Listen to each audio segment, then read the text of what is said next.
The late Lieutenant Colonel John P. MENDY of the INFANTRY Battalion has been laid to rest.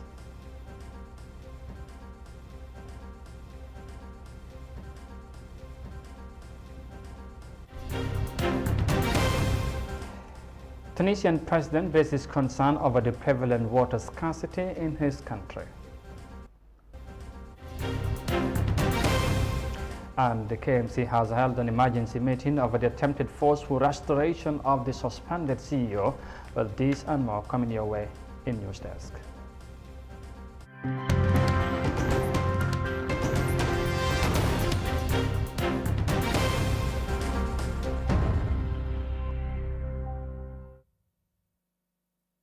Hello, this is Africa TV and many thanks for joining us. I am Amadou Kante and now the news in detail.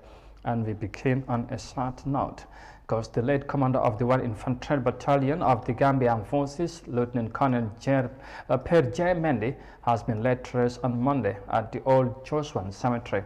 The late Lieutenant Colonel has been described as a loyal, respected and selfless leader in serving the nation.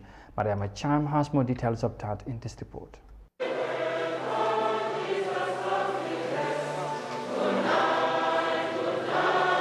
The funeral procession began from the mortuary to his home and finally taken to the Old Joshua Cemetery, where family and loved ones paid their last respect to the fallen Lieutenant Colonel of 1 Infantry Battalion of Lundum Barracks. It is solely a military funeral as personnel of the Gambia Armed Forces, both senior and junior, paid their respect to their fallen colleague. The procession ended at the St. Teresa's Church in Kanifing, where a mass was conducted for the late PIERRE MENDY. Major General Mohamed Ocham, Deputy Chief of Defense Staff of the Gambia Armed Forces, described the demise of late Lieutenant Colonel MENDY as untimely, adding that he was a loyal and reputable soldier of the army.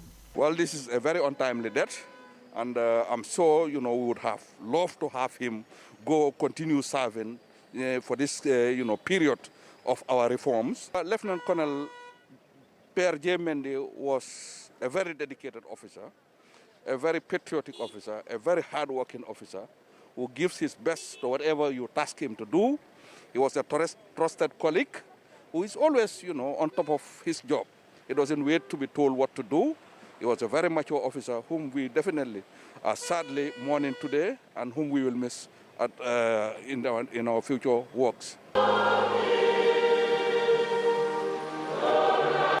At the mass held at the St. Teresa's Church in Kanifing, Brigadier General Usman Gomez, commander of the Gambian National Army, says the late colonel is a selfless character both in the army and outside. Mandoloming.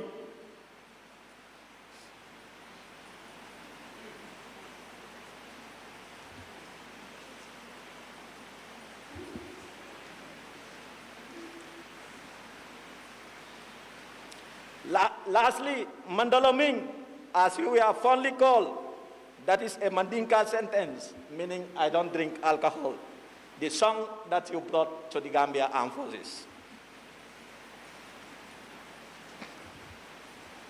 You live a loyal, courageous life in and out of uniform. It is not surprising that you died while carrying the flag of 1 Infantry Battalion with the words loyalty and courage engraved in it. What a befitting way to die, not only carrying these words, but living them on to the end. It is said that a soldier never dies, a belief we hold true to our hearts. Therefore, let us celebrate Lieutenant Colonel PIERRE MENDY's passing, knowing he lives on. Comrade, keep soldiering until we meet again in eternal glory. May his soul rest in perfect peace. Lieutenant Colonel PIERRE MENDY was born in Banjul on the 21st October 1963 and died at age 57. During his military career, he underwent various officer training courses locally and internationally.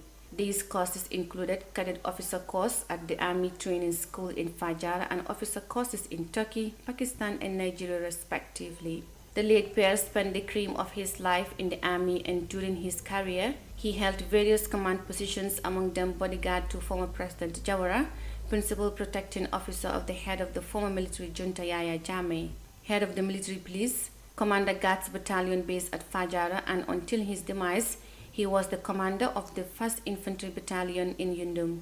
May his soul and the rest of the departed rest in peace. Reporting for iAfrica News, I am Mariama Cham. Mariama Cham reporting there as the late Colonel or Lieutenant Colonel PIERRE MENDY has been left to rest at the Old Joshua Cemetery on Monday. Now, elsewhere, Tunisia's president has emphasized the need to address the country's water crisis as many struggle to access to water for their basic social needs. The North African country is among countries grappling with challenges of water scarcity, which, according to experts, need immediate attention. Access to water is a constitutional right in Tunisia, but the state has failed to provide adequate water for the citizens. Let's have more details of that in this report. The head of state met with the CEO of the National Water Distribution Utility and the Director General of the Office of Planning and Water Balances. Qais Said noted that it's vital for Tunisia to design a clear strategic plan to avoid water shortages. I know very well that today Tunisians suffer from thirst, and even more than thirst. There are tragedies in some villages and sometimes in the cities. People don't even find water to wash the deceased. There's a water crisis in Tunisia, and we need to put in place a strategic plan for the future to ensure water availability. Tunisia is listed among countries experiencing water stress. Experts explain this situation requires additional efforts to ration this resource, improve its management, and ensure equitable access to water. Today, Tunisia is experiencing water scarcity or water poverty. The average water share of a citizen does not exceed 400 cubic meters per year. This is a very low level. This problem will get even worse in the next few years due to climate and global warming. That's why it's important to focus on water governance in Tunisia. According to the Forum for Economic and Social Rights, FTDES, Tunisia's water code has never been amended since its creation in 1975. The legislation includes the protection of water resources and rights to water. The 2014 constitution stipulates that access to water is a constitutional right. Tunisia needs new legislation and a new water code to guarantee this right, which has social and economic repercussions on people's livelihoods. Environmental activists assert that the Tunisian state has failed to guarantee the constitutional right of access to water for all citizens. The North African state has witnessed a wave of protests demanding access to this vital resource. President Qais Said declared that Tunisia needs to develop national and regional plans to cope with drought and scarcity of water resources. Said also urged the Agriculture and Water Department to push for the sustainable use of water resources. We will return to the North African region later, but for now, from the report in Tunisia, we come back home. Now, as the clock ticks towards the highly anticipated December 4th presidential elections, political parties are heightening their grassroots campaign within the country. Militants of President Barrow's National People's Party, including ministers on Sunday, visited residents of Jambour in the West Coast region to seek support for the NPP. Lesise tells us more of that in this report. The upcoming December 4th presidential polls is perceived by many as one of the most crucial elections for the small West African nation. In 4 months' time, Gambians will have the opportunity to elect their leader who will steer the affairs of the nation for another 5 years. Since the removal of the exiled former President Jammeh in 2017, who had been in power for 22 years, in promoting their political agenda. Different political parties are busy lobbying for the support ahead of the forthcoming presidential election. Residents of Jambour in the West Coast region have revealed their full support to the National People's Party during a meeting with militants of NPP. While renewing their commitment to the President's Party, they have also called on their relatives to join the NPP. On Monday, West Coast will show President Barrow that he owns West Coast.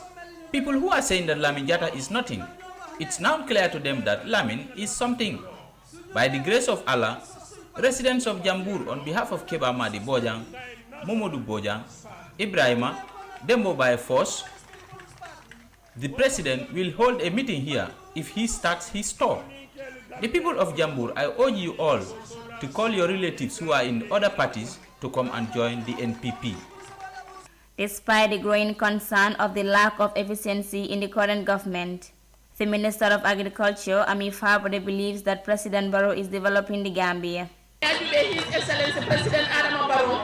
Excellency President Adama Barrow is ready to change this country. And even if you are sleeping, you will know that he has changed the country. So I'm pleading with you to vote for wherever Keba Mari is, and that is NPP. Because that is our weapon, and that is the only way His Excellency can remain in power. During the meeting, a group of youth from Sukuta, who are said to be United Democratic Party supporters, shifted allegiance to the NPP. According to these youth, they believe the National People's Party is here to develop Gambia. Barindol being contenta mba President Adam Barrow no mabi mba no masoma ngaje ko atelon bankora kairoti. We are behind President Barrow because we believe that he is the only one who can move this country forward. The party we came from always says to us, we should promote our tribe as Mandinkas. We sit and evaluate that they are not saying anything that can promote peace. They are just promoting tribalism. This is why, from now on, we are behind the president today and tomorrow. Over 18 political parties in the Gambia have currently shown their interest to participate in the December 4th election. Already, this has doubled the number of political parties that took part in the last general election in December 2016. Reporting for iAfrica News, I am Daisy. This is a reporting there as political parties, or different political parties, including the NPP, are waiting for votes ahead of the December presidential elections in the Gambia. Now, we return to the North African region again because the Egyptian government is initiating measures to cut bread subsidies for the first time in 40 years in the country. Previous administrations has attempted to do the same, but backed down due to the strong public riots against the decision. Now, the president's unexpected move has been welcomed by some Egyptian experts. Here's more details of that in this report. Bread is the #1 item in any Egyptian meal. Late President Anwar Sadat faced street riots when he tried to slash subsidies on bread in 1977 and had to back down. For decades, different Egyptian leaders were reluctant to do the same, but current President Abdel Fattah al-Sisi took everyone by surprise. Most experts believe it was the correct decision. The price of a load of bread is sold at less than half a cent, though it costs over 10 times more to produce. It puts a strain on the state budget. The subsidy bill for food supplies in the 2019-2020 fiscal year was 80 billion Egyptian pounds. In the 2020-2021 fiscal year, it was 84 billion pounds. In the current fiscal year of 2021-2022, it is 87 billion pounds, which have been pledged for food subsidies. We cannot say that the aim is to raise prices, but it's meant to restructure the subsidy system. Atiyah Hamed, who owns a chain, as most bakery owners, want to double the price of bread. We are about 28,000 bakeries in the country. My personal proposal is to double the price. In this case, people will still get 5 loaves with the same value as before, though higher in price, while the production cost will remain the same. The small price difference won't affect the citizens who buy subsidized bread, but it will help the government raise the funds it needs. He also believes the government can save a lot of money if it cracks down on corruption in the subsidy system. We have big deficiencies in market control from the Ministry of Supply.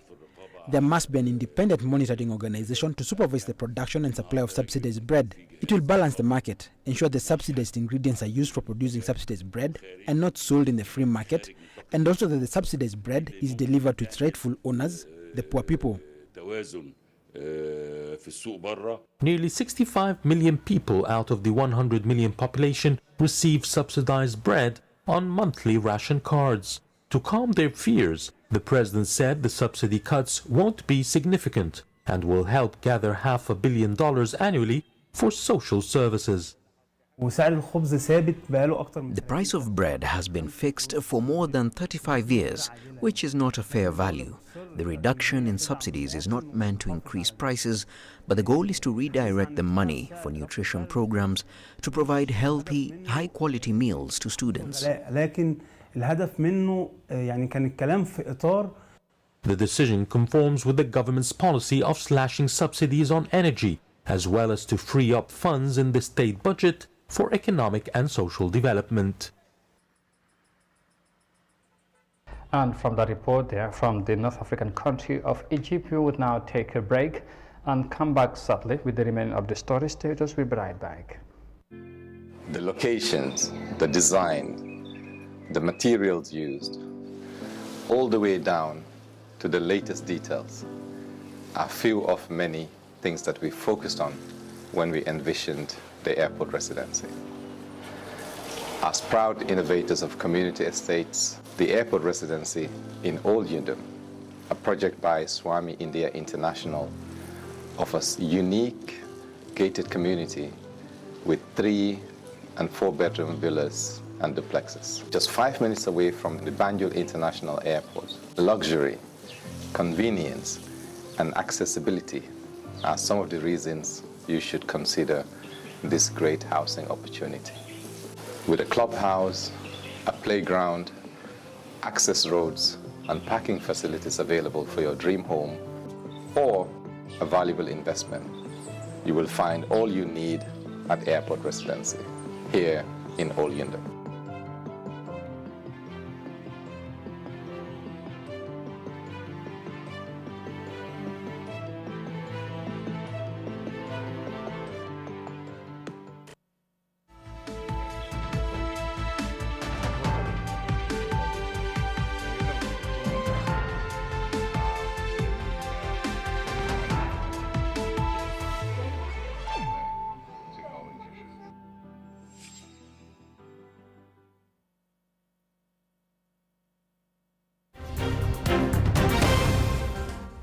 Welcome back, and once again many thanks for joining us. This is Africa TV, and now to the rest of the stories.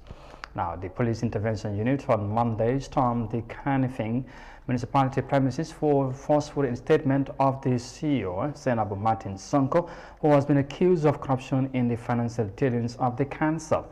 The return of the suspended CEO triggered some chaotic scenes between authorities and employees of the municipal council, which prompted the council to hold an emergency meeting. Dow has more of that in this report. Our stance are we want our money. That's it. We need our money, and we need it such a way that we want it very peaceful. Alhaji Lamin Camara is among the many angry municipal workers that frowns over the forceful installation of Senator Martin Sonko back to office following an alleged corruption scandal of her involvement in financial dealings. The police intervention unit in Riot Gear bulldozed the KMC premises this morning, bringing to halt all operations of the council. Alhaji Lamin is against the return of the CEO as investigations are still ongoing. We will never support that idea of bringing the CEO back. The CEO and that committee, few of our committee members are fine wanting. So based on the council resolution that they should go and sit down, they will pay them. It is categorically mentioned to them, your salaries will be going on, but we are going to investigate. Once the investigation is finished, that will determine their fate. But they cannot take patience. Invited the Ministry of Local Government to come and involve in, giving them information which is not actually on the ground. The chairman of Tango, John Charles Njai, urges the parties to comply with the investigations. As far as the investigations are concerned, we want to appeal to every party to ensure that they comply with the investigations. Let due process take its rightful course. Let every party have cause for redress. And indeed, together, we will be able to move forward as a nation. As civil society, we stand to again reiterate our call that we must look again into our laws and ensure that our laws are working for the people.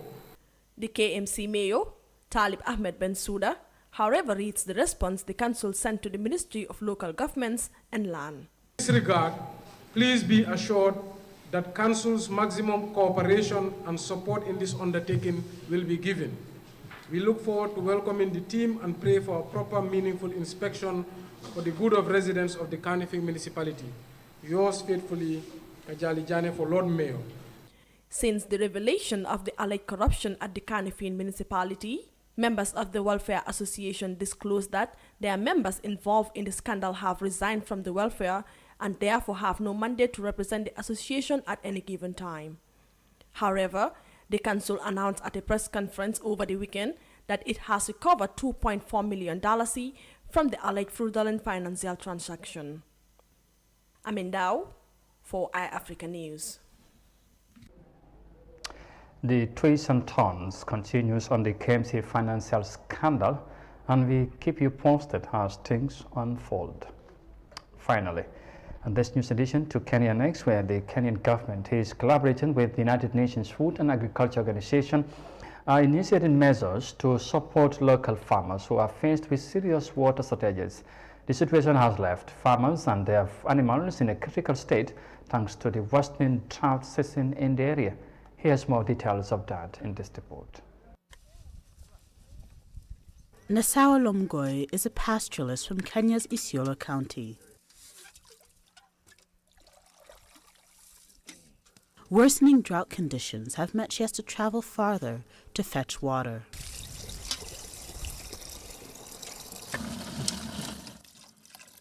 Currently, she has to travel 30 kilometers every 2 days with her livestock. The drought has really affected us. We have a problem accessing water. Right now, we do not have any hopes of rain. We do not know how the animals are going to survive in the near future.